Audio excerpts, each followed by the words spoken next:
Ladies and gentlemen, we are finally here into the 82-game regular season. Playoffs right around the corner, but before we get to the playoffs, we have to do the play-in. That's what we're talking about today. If you want to watch me watch these playoff games, these play-in tournament games, make sure you check me out at playback.tv/Lowe's Room. We were watching the end of the season just yesterday, and more importantly, we gotta talk about these play-ins. But before we get to the Western Conference, I actually want to knock out the Eastern Conference first, because I don't really think there's that much ramifications that come behind the Eastern Conference, as I believe the 7th seed and 8th seeded teams will still make the playoffs, and that being the Philadelphia 76ers and the Miami Heat as a first matchup, and he playing in the Eastern Conference. And honestly, with my prediction with this game, there's nothing really for me to grasp here, bro. This is a very rare situation where after 82 games, I have zero evidence of what either one of these teams can do because of how much changes have happened throughout the regular season. Just as a quick reminder, when it comes to the Philadelphia 76ers 7th seed, 47 wins. However, as all of us are aware, Joel Embiid missed majority of the year, and back when he was playing, the Sixers had a record of 29-17. That was a 51 win pace, and since then they made some pretty drastic changes to the roster, lost Pat Bev, added Kyle Lowry and Buddy Hield, and just a lot of changes out in Philadelphia. Because of this, bro, this team only has 3 different lineups that has played over 100 minutes, and most of these lineups that were played were in the beginning part of the year. So honestly, there's not really much for me to go off of in terms of the 76ers, off of what we're going to see from them in this playoff situation. Very similar thing can be said about the Miami Heat. Finished with a record of 46-36 offensively, one of the worst teams in the NBA, but makes up a lot of that on what they do on the defensive side of the floor. But even when it comes to who they are offensively, it's really hard to grasp, in large part because of injuries. Tyler Hero only played 41 games, literally missed half of the season. Jimmy Butler only played 59 games. Then in the middle of the year, they traded Kyle Lowry, added Terry Rozier. And after all of those changes and rotations and lineups, this is a team that after 82 games only has 2 lineups that have played over 100 minutes throughout the entire regular season. So a lot of the information that I could gather for the Heat or the Sixers really is being thrown out the window. I do wonder if the Heat are going to rely heavy minutes on Jovic, in large part because they need as much size as possible. So I wouldn't be surprised at all if Eric Spoelstra put Jovic out there alongside Bam Adebayo, Jimmy Butler, Tyler Hero, and more than likely Terry Rozier at the point. Embiid is going to go into this game as the best player on the floor, more than likely going to be overwhelmingly more dominant than everybody else because he's also the biggest player on the floor, though I do believe this will be the healthiest he has been going into a postseason run in a very long time. He's effectively playing with a roster, a lineup, a team that he really hasn't spent that much significant time around, so there could be a possibility due to lack of chemistry and continuity, that's where you end up losing the game. That could easily happen, but I am going to go with the Philadelphia 76ers over the Miami Heat. Now, luckily for Philly and Miami, there's some good news behind whoever wins in this series. The good news is, I believe both teams are good enough to make the playoffs. However, the reason why this game is very important is because essentially you are fighting for the right to avoid the Boston Celtics as long as possible. Winning this game means that you're on the opposite side of the bracket of Boston. If you lose a game, at best you find yourself matching up against the Boston Celtics in the first round. Boston, best team in the NBA record-wise, 63 wins, won the conference by a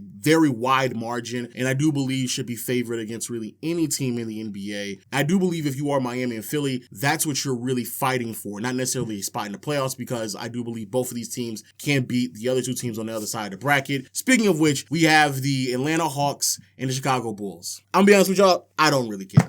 Hey, I'm gonna be honest with you, I don't really care. I don't think neither one of these teams should be in a playing situation. I don't think neither one of these teams should receive the opportunity to make the playoffs, but here we are. 2 teams that couldn't even win 40 games. Atlanta in particular won 36. Again, shouldn't be in the conversation, but they have the opportunity to make a postseason appearance because of the play-in tournament situation. Of these 2 teams, a lot of data information that could be compiled as well, but once more, injuries really held back what this team can or cannot do. Atlanta has been without Trae Young for a good portion of the second half of the season. In terms of the Chicago Bulls, constant rotation of players being available. Because of this, other young players have to step up into new roles, in particular Kobe White. So it is going to be very interesting to see what these 2 teams are going to look like in a must-win situation. I do believe Atlanta has a much higher ceiling with Trae Young being available and playing in a play-in situation. Mismatch hunting going to be a massive problem for a team that honestly, outside of Alex Caruso, doesn't really provide that much resistance defensively, while also on the other side of the floor floor when you're playing a lineup with Vucevic and DeMar DeRozan. It's a little bit more easier to defend them. However, I do have to say, in terms of like consistency and what to expect on a game-to-game basis from a lot of these players, I think Chicago might be a little bit more consistent, but Atlanta's ceiling, I believe, is a little bit higher with the scoring explosion and three-point shooting that we see with this team. Because of that and that alone is why I'm actually going to lean towards Atlanta. I just believe that this record is just not an accurate representation of how good this team really is. But none of that really matters. Not even in the slightest. I can't even hold you. Both of these teams, don't care who comes out, I believe they will lose against the Miami Heat or the Philadelphia 76ers. Really does not matter. I think Miami is going to have their number. Execution down the stretch of games is going to really kill both of those teams, and that's why I think Miami is going to make the playoffs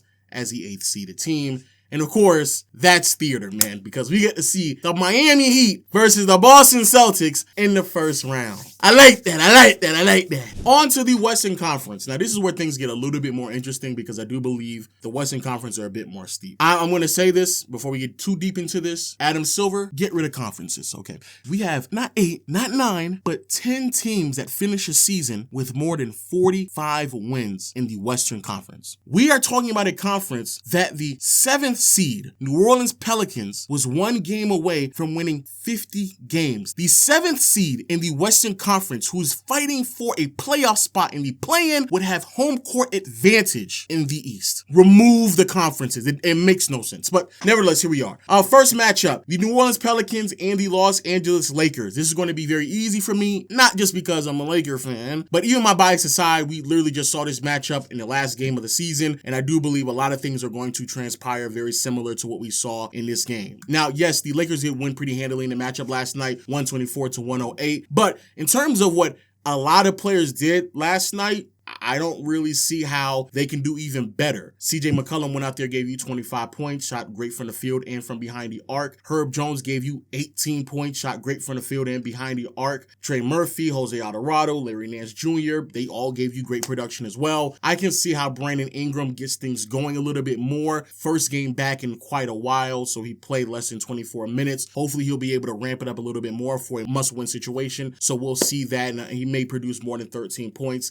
The two things I took away in this matchup that I do believe will be hard to overcome for the Pelicans, one of which I kind of already alluded to, was Valanciunas not playing, them opting in to play small ball. They not only did this to keep up with the pace and obviously be a little bit more athletic in a half-court setting and really put a lot of pressure on this team, and everybody kind of knows that Valanciunas is going to be a target. He's going to be somebody that someone like a LeBron James will pick on every single time. So I don't believe that Valanciunas is going to play that many minutes again, which then leaves the Pelicans vulnerable in very similar ways in which we just saw tonight. A lot of attacks at the basket. LeBron and AD essentially went for 60 themselves, shot great from the field, got to the free throw line 10 times combined, made all 10 of their free throws. Austin Reeves and D'Angelo Russell found their way in the paint as well. Rui Hachimura was cutting baseline over and over and over again. The lack of size was just too much to overcome for the Pelicans. And if they decide to go in this direction again because they don't want, again, Valanciunas to be a moving target, it's going to happen once more. And then the second thing that was really, really concerning and telling, and I said this on the timeline, we were watching this game live on playback.tv. Zion didn't look too good. He didn't look too good. 12 points, shot 4 for 13 from the field, 8 rebounds and 8 assists to be fair to him, but also turned the ball over 4 times. When you watch Zion throughout the game, he was very hesitant, reserved, was settling for some jump shots that really are not condoned for his playing style, in large part because the Lakers have the personnel to stay in front of him. Zion uses his size and mixture with his mobility to really just bully ball and beat up a lot of smaller teams, but the Lakers match up really, really well with him, not only because Anthony Davis is taller and also just as mobile and a great rim protector. I have to give a lot of credit to LeBron here because LeBron gets a lot of flack for not playing defense. He was clamping that young brother up from start to finish, okay? And also, shout out to Rui as well. A lot of people criticize him for his lack of defense. He's also able to keep up with him as well and has the size and mobility, the body to do so as well. And also, you had Jackson Hayes coming off the bench. I love Jackson Hayes, unsung hero for the Los Angeles Lakers at time. Nice size, mobility guy. So someone that,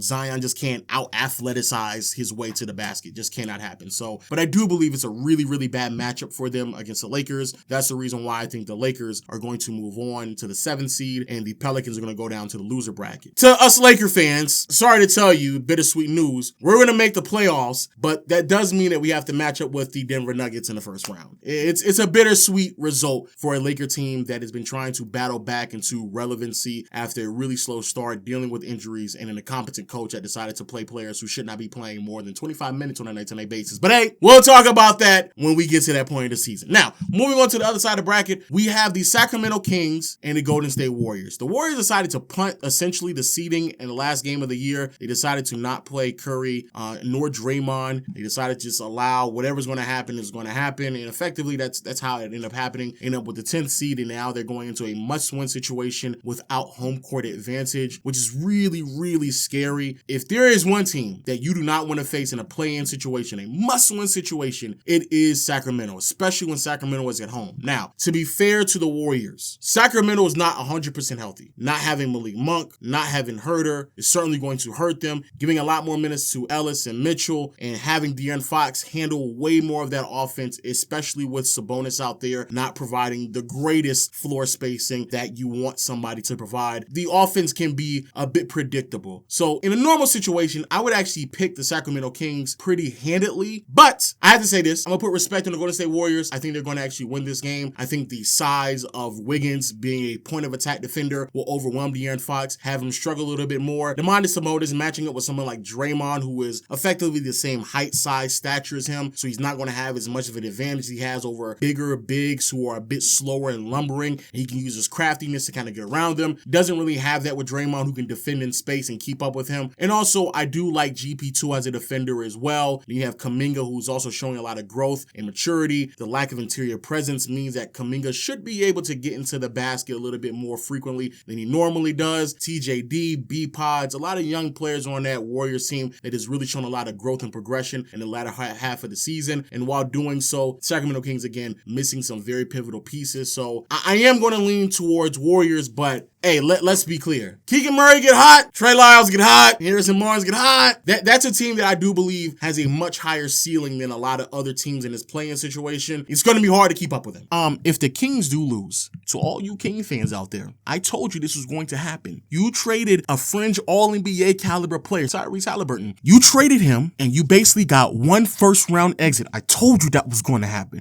I told you. You're just professional losers. You just applaud, oh, man, at least we're in a conversation, guys. That's all you were happy about. I'm happy you got your first round exit last year. I'm happy you made a playoff appearance first time in God knows how long. I don't applaud losing the way that franchise does. So congratulations, Sacramento. You played yourself. Going on now to the Golden State Warriors and the New Orleans Pelicans. This is where things get interesting, a little tricky, right? So in terms of the Pelicans, Zion probably still is going to struggle to get to the basket. Draymond Green matches up with him really well. TJD, athletic big, give you a little bit more rim protection. However, playing small against the Warriors isn't going to be as detrimental as it is going up against the Lakers, because the Warriors don't have as much of an interior presence as a LeBron and an Anthony Davis, so they can get away with that. And also, the Warriors are going to probably play small ball lineups as well. That's actually how the Pelicans were able to beat them just a couple of games ago. When they went small, they were able to keep up with them, run the pace, and then their bigger wings. And Trey Murphy, Herb Jones showed up big. Now Brandon Ingram is back. He's going to be huge as well. And that's when the length should be able to overwhelm what this team isn't able to keep up with in terms of the Warriors. I think that there are times where Steve Kerr has gotten a little bit too small guard lineup heavy, and that's been a detriment to what this team has been able to accomplish all season long. The other thing that's going to be very interesting is, can Curry overcome that type of length on the other side of the floor, right? Herb Jones will be defending Curry, putting that length on him, having him shot create over him, switching with a lot of other players on the perimeter between Herb Jones, Brandon Ingram, and Trey Murphy. That's going to be very interesting to see Curry try to maneuver his way around that, as well as weather the storm from potentially a bad game from Wiggins, Kuminga, or Klay Thompson.